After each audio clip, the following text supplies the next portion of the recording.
बुलेटिनमध्ये सुरुवातीला बातमी आहे ती टॅरिफ वॉरची। चीन आणि अमेरिकेचं व्यापार युद्ध चांगलंच शिगेला पोहोचलंय। या व्यापार युद्धात दोन्ही देश एकमेकांवर टॅरिफचे हल्ले प्रतिहल्ले करतायत। अमेरिकेनं आता चीनवर थेट 245% टॅरिफचा महाकाय कर लादलाय। दुसरीकडे चीनही ट्रम्प सरकारसमोर झुकायला तयार नाहीये। मात्र दोन महासत्तांच्या या व्यापार युद्धातून काही तोडगा निघणार का? हा तोडगा काढण्यासाठी ट्रम्प यांनी काय अट ठेवली आहे आणि शी जिनपिंग ती अट मान्य करणार का? जाणून घेऊया या रिपोर्टमधून। अब की बार ट्रम्प टॅरिफ 245 पार।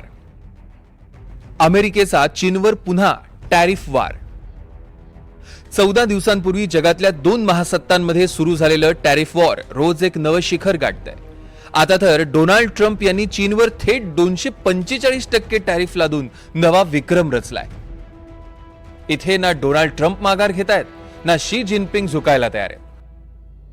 त्यातच जिनपिंग यांच्या व्हिएतनाम यात्रेमुळे तर हा संघर्ष अधिकच तीव्र झालाय। जिनपिंग यांचा मलेशिया आणि व्हिएतनामचा दौरा हा अमेरिका विरोधी असल्याचा ट्रम्प यांचा दावा आहे। त्यामुळे टॅरिफच्या आगीतून सुखरूप बाहेर पडायचं असेल तर चीननं चर्चा करावी असे स्पष्ट संकेत ट्रम्प यांनी दिले।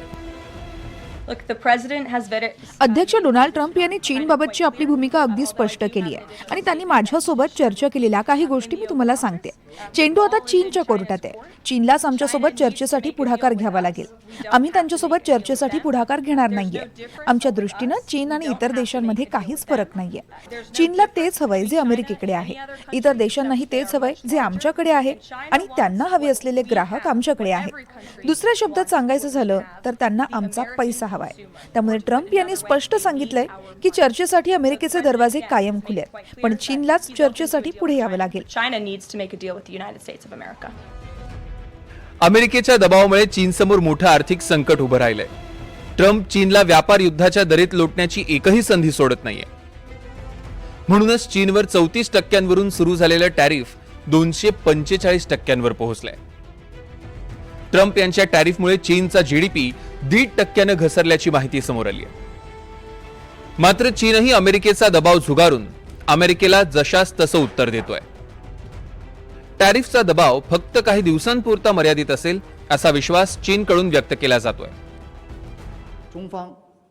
चीनची अर्थव्यवस्था आणि व्यापारावर टॅरिफचा प्रभाव अल्प काळासाठी असेल, पण हा प्रभाव चीनच्या आर्थिक प्रगतीला आळा घालू शकत नाही।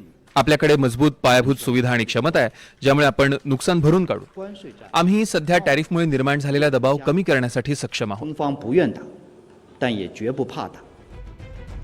दरम्यान ट्रम्प यांच्या आक्रमक धोरणाचा अमेरिकेलाही काही अंशी फटका बसला।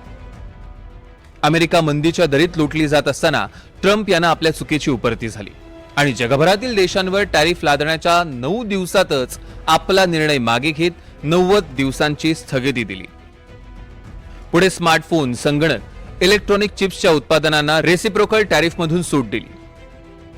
सध्या जगभरातील देशांचा टॅरिफ रेट जैसे थेच म्हणजेच 10% बेसिक टॅरिफ सगळ्या देशांना लागू आहे। मात्र चीनबाबत नरमाईची भूमिका घ्यायला ट्रम्प यांनी स्पष्ट नकार दिलाय। त्यामुळे दोन महासत्तांमधलं हे टॅरिफ वॉर जगाला कोणत्या वळणावर घेऊन जाईल हे पाहणं महत्त्वाचं ठरेल। Bureau report, NDTV Marathi.